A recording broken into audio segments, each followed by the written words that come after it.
Well, time to head on inside and watch the worst Hyper Beam ever. Like, come on. You guys couldn't put a beam in this game? I'm disappointed. I mean, I know they basically squeezed 2 games in this cartridge, but I mean, still. Like, I almost would have preferred losing Kanto if they would have given me a decent beam effect there.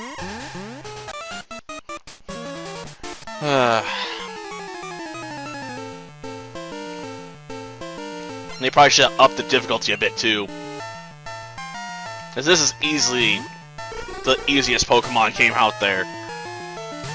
Well, maybe it's not the easiest. I don't know enough about, you know, past Gen 3 stuff to say that definitively, but you know, the Elite Four being like in the 40s definitely makes it feel like one of the easiest. Gosh darn Zubat. They're everywhere. They're not even restricted to the caves anymore. Like, get back in your cave, Zubat, and stay there. No one likes you. They like Crobat. They don't like you, Zubat. Because you're so damn annoying. Because it just keeps coming. It's like a never-ending wave of bats. Like, does Batman use them, you know, to scare his enemies? Well, that's right, we get Gligar Man in this universe, don't we? No Zubat Man. Or is that Gligar Man's most natural enemy? Well, bringing out the Grimer, huh?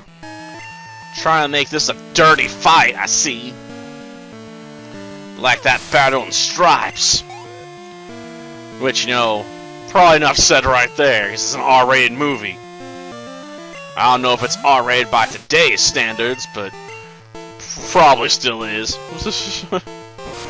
Sometimes movies slip through the cracks on that, though. Like, Barbarella Queen of the Galaxy was rated R when it was released. But then they did an edited release, like it was rated PG-13. Then they just re-released the entire movie, and they still got to keep the PG-13 label, despite, you know, putting all the stuff that was removed previously.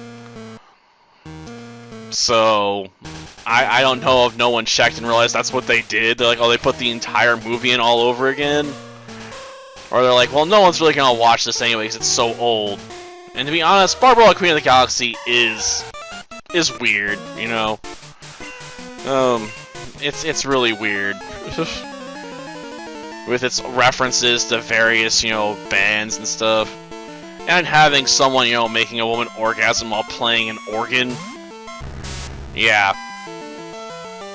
And the doctor in that movie's named Duran, so yes, that's where Duran Duran got their name from. From a guy trying to kill him by making her...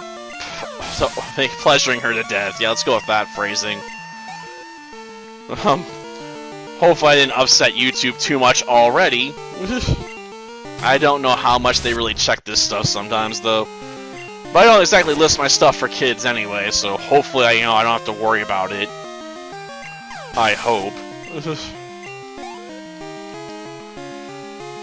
But going on and editing, you know, one word, it's easier than, you know, just starting over and reshooting 4 minutes. Roughly. Let's move away from R-rated movies, you know, that's probably a safer topic that way. I just don't know what else I would talk about.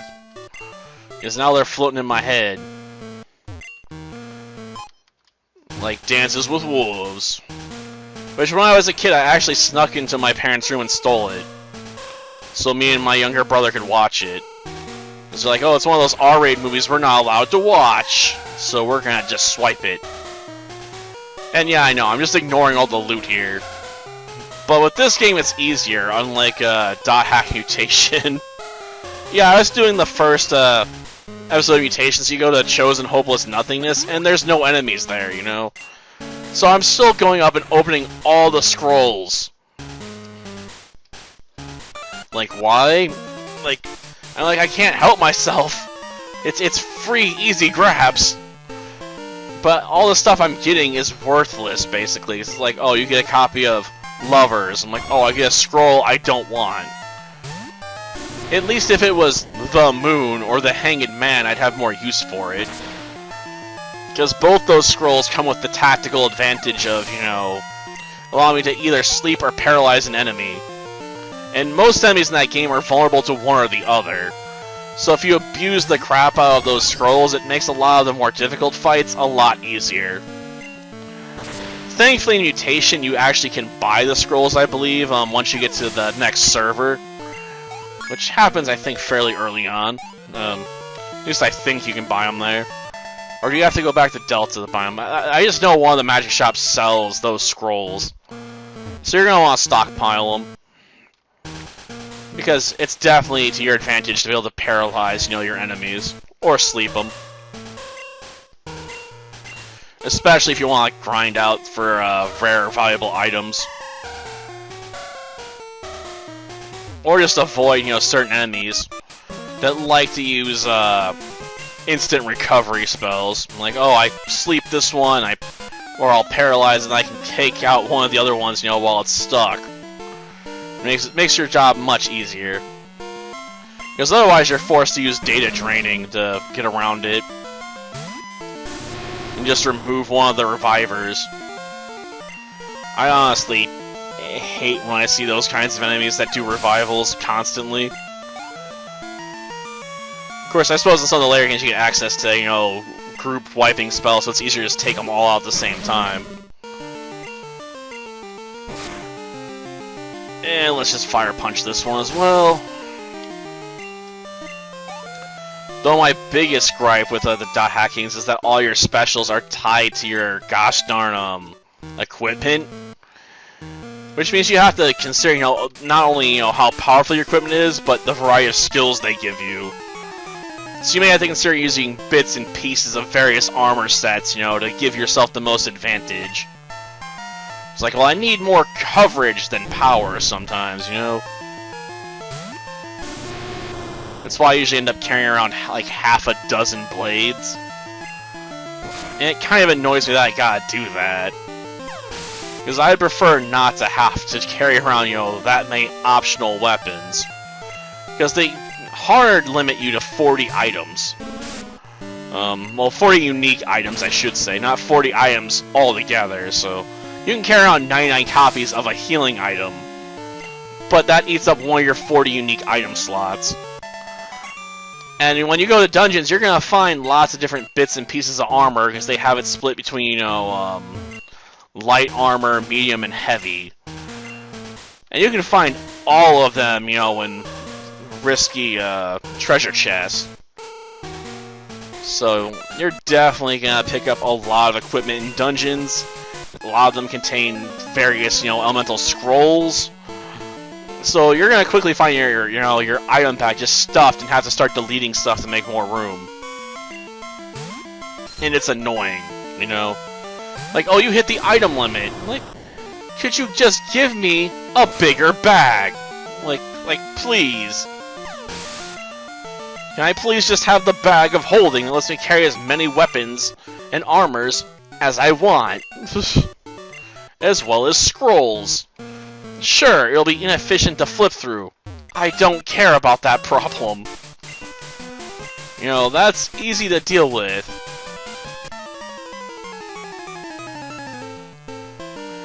Okay. And the grunt wants to battle, does he? Well, there's only one thing for it. It's time for a fire punch. Of course, I imagine dealing with Houndoom and Hound Hour are gonna be trouble. I mean, the other run I could use Surf to just quickly, you know, get rid of the doggos. This run, I'm gonna have to Thunder Punch. Oh, I gotta talk to him again. Doy. Because if you don't talk to him again, you can't use the passwords. It's annoying. I think that's a full heal, but I don't really need it. I guess I'll grab this hidden one, though. Just to have it. Because I'm not really supposed to be using items in battle if I can help it. I want to save that mostly for Meganium, who's gonna struggle the most. Oh, eliminate you. Eliminate me you must, huh? You think you got what it takes? Because I've dealt with a lot of you grunts before, man. I guess I'll save some of those fire punches for later. Time to open up with a Thunder Punch! Like I'm a Raichu! Well, just punch this one out. And another one bites the dust. Ugh.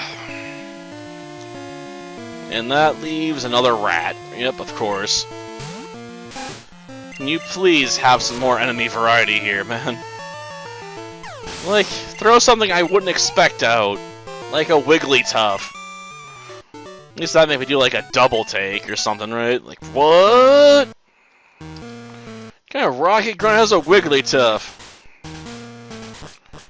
Oh yeah, since we can carry around an infinite supply of TMs in this game, as far as I'm aware, might as well grab TM46. Well, that'll do it for this episode. Next time, we'll meet our rival and finish off Team Rocket's operation here. Until then, see ya.